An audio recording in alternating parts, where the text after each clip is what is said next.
Hello friends, मैं हूं सुनील और आप सबका स्वागत है मेरे YouTube channel wisdom of knowledge पर।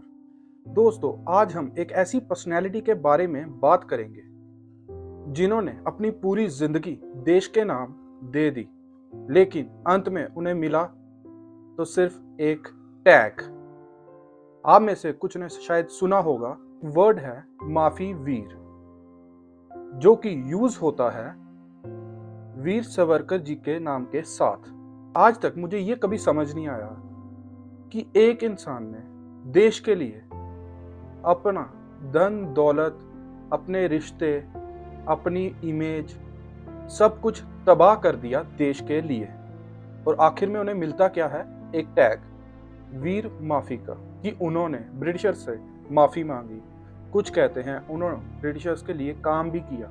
हम ये चीज कैसे कह सकते हैं? और ये सब एक पॉलिटिक्स है। एटलीस्ट हमारे so called freedom fighters like Mahatma Gandhi, जो महात्मा बिल्कुल नहीं थे, पंडित जवाहरलाल नेहरू, जिन्होंने इंडिया को डिवाइड करने के अलावा कुछ नहीं दिया। आज अगर हम वीर सावरकर जी की बात करें तो वो इन सब से बहुत ही ज्यादा ऊपर थे, लेकिन इन्हीं के द्वारा, इन्हीं के कुछ किए हुए काम, जिन्होंने बाकी फ्रीडम फाइटर्स, जो एक्चुअल फ्रीडम फाइटर्स थे, उनको उतना क्रेडिट तो लेने ही नहीं दिया। और जैसे कि मैंने अपनी पहली वीडियो में भी बताया था कि हमें इंडिपेंडेंस महात्मा गांधी या पंडित जवाहरलाल नेहरू जी की वजह से नहीं मिली है। कुछ हाथ उसमें हिटलर का था और ज्यादातर सुभाष चंद्र बोस जैसे फ्रीडम फाइटर्स का था। एक साइड से आजाद हिंद फौज तैयार हो रही थी और दूसरी साइड से हम अपनी नेवी को स्ट्रांग कर चुके थे। तो ब्रिटिशर्स को एक चीज का पता था कि अगर रिवोल्ट हुआ या लड़ाई हुई तो नुकसान ब्रिटिशर्स का ही होगा, और इसीलिए सो कॉल्ड फ्रीडम फाइटर्स ने इस इंडिपेंडेंस के लिए अपना नाम सबसे ऊपर रखा और महान वीर सावरकर जी को एक टैग दे दिया गया, माफी वीर। अब हम इस जो टैगलाइन दी गई थी उन्हें, माफी वीर, अब इसके पीछे का सच जानते हैं। दोस्तों, वीर सावरकर जी को 2 बार लाइफ इम्प्रिजनमेंट हुई थी, यानी कि 50 साल की सजा।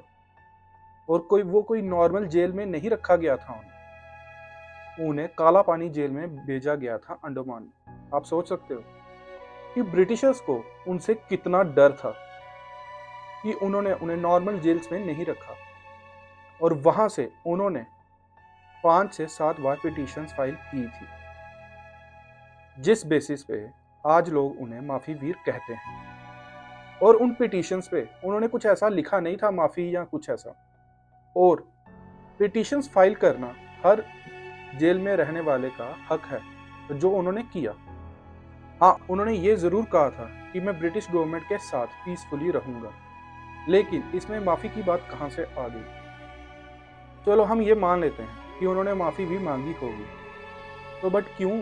आप खुद सोचो, काला पानी की सजा, जहाँ पे ना खाने को मिलता था ना पीने को, और रेगुलरली पिटाई की जाती थी, और हमेशा उन्हें जंजीरों में बांध के रखा जाता था। तो दोस्तों, वीर सावरकर जी को 1910 में जेल हुई काला पानी की, और उन्होंने 1911 से लेके 1920 तक 5 से 6 पिटीशंस ब्रिटिशर्स को डाली। इसी पिटीशंस की वजह से हिस्टोरियन डिवाइड हो गए।